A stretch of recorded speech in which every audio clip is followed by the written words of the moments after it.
Hey, what's up, everyone? This video, we're looking at the Monday two-game slate for tonight. Hopefully, you guys all had a great Sunday. It was a very nice Sunday. Week 13 was great. For the early main afternoon, all did well on that on both sides. This was the main team that we had, 186.68 on Draftkings. With the final look, I had Fitzpatrick and Devontae Parker, but then two ended up starting, so went back to Mitch and Robinson, and then still had Cooks, Adams, Booker, Montgomery. And then Waller was the gem of the week, only 5% owned, under like 5% in cash. When he started going off, I knew it was going to be a great day. We had him everywhere, had Adams everywhere as well. And then Fanduel was great as well. So if you joined the site for this weekend, you made some money, which is always a great thing. So let's keep it rolling. If you want to join, visit the website, dfsprocess.net. As always, appreciate you guys the like button on the video, subscribe if you haven't already. Looking forward to this two-gamer. It's always a lot more fun than just having one game. So let's get into it. Right now, looking at the Vegas totals, three of the four teams are very similarly projected. The Steelers 25, Bills 24, 49ers 23, and then the Washington football team is pretty close, just under 19. I think it's going to be a somewhat lower scoring day. I think the Steelers are going to be able to put up some points. I actually do think the Redskins will score some points, and I think the Bills. The least team that I'm interested in is probably the 49ers. But I do like a couple pieces from the 49ers. I think you can get, focus on stacking a couple teams and then getting a couple pieces from some others. But for me, the Steelers are the top stack, and then the Bills, and then I think the Redskins, and then the 49ers. Starting off at quarterback, you have Josh Allen at 73 and Ben Roethlisberger at 64. Those are the two quarterbacks that people are going to consider. Roethlisberger has had a questionable tag this week, but he practiced on Sunday. He's in line to play. He's back at home. A couple of down games, but he's still throwing the football a ton, which is what you like to see. 51, 46, 46 pass attempts. They have really moved away from running the football. Connor is also out for this one once again, so they should continue to pass a lot. So I really like Big Ben this week. And then Josh Allen is a guy that his pass volume is not as consistent as Roethlisberger, but his rushing is. At 73 against San Francisco, their defense has looked pretty good the last couple weeks, so it's not the easiest spot. Just with the salary right now, I think I would kind of lean towards Ben Roethlisberger at 64.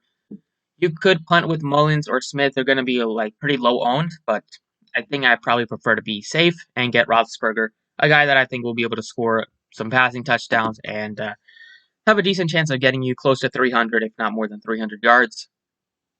Now, running back, last time I saw Antonio Gibson, he absolutely ran all over the Cowboys on Thanksgiving. 3 rushing touchdowns. He's been super involved in the passing game recently. 7 targets, 2, 4, 3 targets. He's just been on the field a bunch, getting a lot more touches. You can kind of pencil him in for at least 20 touches, like got 25 on Thanksgiving. Played really well. The matchup is pretty tough this one, but I think Gibson is going to continue to stay involved in that team. Him and they started to use McKissick a bit in the passing attack, and then they also used Peyton Barber a bit at $4,000. He got 11 carries, so there's quite a bit of an emphasis on them to focus on the running game. That could definitely change this week if they get down by a lot, but they do like to slow the pace and kind of give the football to the running back. So I like Gibson at 65, and then the second running back I kind of consider this week is probably Benny Snell. Mostert is the third guy that I like a lot at 58, but it's really Gibson, Snell, and Mostert. We're going to get a lot of the work. The Bills, they don't run that many plays for the running backs. It's either going to be Zach Moss or Singletary. Singletary is cheaper by $300 than Moss. He only has 1 touchdown on the season because Josh Allen takes a lot of those touchdowns near the goal line. Now, he could be a good value play at 43. I kind of lean to Singletary over Moss, but neither one I think is a smash play just because their floor is never they never really have a floor. They can get you under 5 fantasy points, which is gonna cripple you. But I think Mostert looks pretty good as 5,800 against the Bills. Got back in action last week and looked pretty good at 18 touches. So didn't really miss a beat. It was against a very tough run defense. The Rams are one of the best teams at stopping the run, and now he's facing a pretty porous Bills defense. So sign me up for some Mostert at a cheap price point. Moving on to wide receiver. Stephon Diggs is 7,500, the highest priced guy on the slate. He continues to get heavy targets from Josh Allen last week, it was kind of a struggle because he didn't get any targets the entire first quarter, barely got any at the end of the half, and then they started giving him some dump passes to get him happy in the third quarter. I think he is looking to be a good play once again this week just because uh, of the injuries to Brown at wide receiver. This opens up the door for him. You have Gabriel Davis, who also can be a decent value play. He's more of a big play threat. But I think they're going to focus on Diggs. They have Cole Beasley as another guy, and the tight ends don't get that much work, but they seem to get some work near the goal line. But definitely like Diggs. Have the cap to pay up for him. I will gladly do that. And then Deontay Johnson is the guy that I like on the Steelers. Has been Ben Roethlisberger's favorite target every single week that he's been healthy. He's gotten 13, 16, 11, 10, just getting in crazy volume for this team, a team that loves to pass. He's their number one guy. He gets big plays. He gets utilized somewhat in the red zone. They do like to focus on Claypool and Juju, but he still gets some looks. He can break off big plays. He's going to get you a good chance to get you like 100 yards because he's getting targeted over 10 times. So it's a really good safe play. 6,300 is just really, really cheap. Claypool's the second guy that I like on the Steelers, and then Juju's the third. It's always been that way for me. It's always Deontay Johnson. Actually, Claypool and Johnson, I've kind of sometimes I play Claypool as my first favorite guy, but it's been him and Johnson at the top, and then Juju's been the third guy. Juju did get that touchdown last week, but still, I kind of lean on the other two just because he's been coming alive recently, but I think Johnson and Claypool are just the better guys that have been like more consistent the whole year.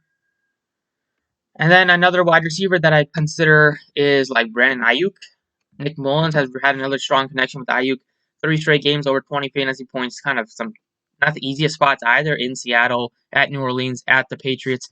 Now he's at home against a Bills defense. He probably will avoid Tre'Davious White, who I would guess will be on Deebo Samuel. So you can happily play Brandon Ayuk and hope that he continues to be the main guy on that team in terms of wide receivers. So I love Ayuk. I think Samuel will be defended by Tre'Davious White, so I'm passing on him.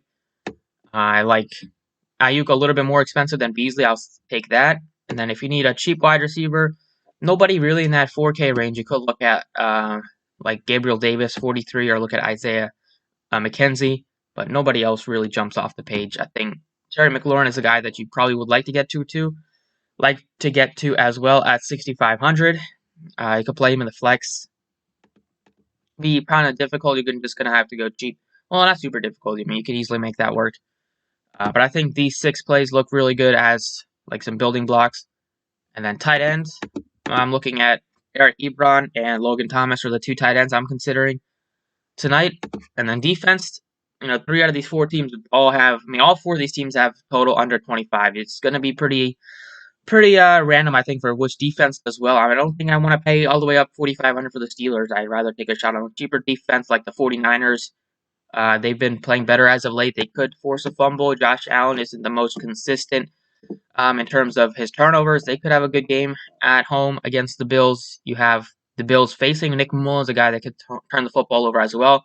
So maybe take a shot on one of those 2 defenses. And then the least favorite defense is the Washington football team, but that's only because I expect the Steelers to score the most points, and I have a Steelers stack going right now, so don't think I want to play the Washington football defense against them. Probably go to the 49ers or Bills defense. So yeah, that's kind of it for the Draftkings side. Let's jump over to Fanduel. All right, on Fanduel, quarterback, it's same 2 guys that I mentioned, Josh Allen and Ben Roethlisberger. Allen is way more expensive at 8,900, so I kind of lean towards Big Ben right now, just because I will probably be stacking the Steelers, so it makes some sense to play the quarterback in a stack. At running back, still Benny Snell and Gibson as my 2 favorites. Gibson is the first favorite. Mostert is the third guy that I like. Those are the 3 that I'm kind of considering. I don't think you need to take a chance on one of the Bills guys, but if you did, I would lean to Singletary just because he's cheaper by just a little bit, but still think he's has a better chance to get you a couple more touches. Wide receiver, it's Stephon Diggs as the main guy on this slate in terms of the highest price tag. The matchup is not the easiest, but he's been like the most consistent guy in getting targets for that team. So I love Diggs, I love Johnson, I like McLaurin, I like Ayuk a lot. Those are the 4 guys that I'm really focusing on at the wide receiver position. Samuel is cheaper than Ayuk on Fanduel, but I still like Ayuk because I think he will get the better matchup in this one. And then Deontay Johnson has a perfect guy to stack with Ben Roethlisberger.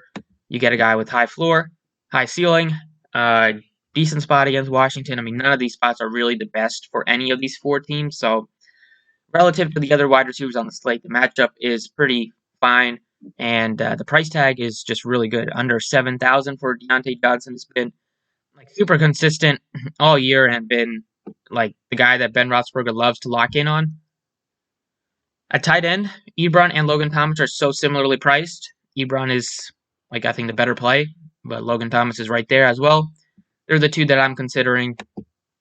And then defense, the Bills or the 49ers. You could look at the Steelers defense because FanDuel got more cap to get up to them. So if they have the salary cap, I will definitely and gladly play the Steelers defense. But I probably will avoid the Washington football defense because I am once again planning on stacking the Steelers on FanDuel with Roethlisberger, Snell, Deontay Johnson as a nice three-man stack. So that's it for the video. Thank you guys for watching. Hopefully you guys enjoyed. If you want to join the team, visit the website, dfsprocess.net. Have combo packages for the rest of football and with basketball starting this week. Preseason starts on Friday. I'll have a video out probably Wednesday or Thursday for that. So fun times ahead, and let's keep it going tonight. So thanks for watching, and best of luck.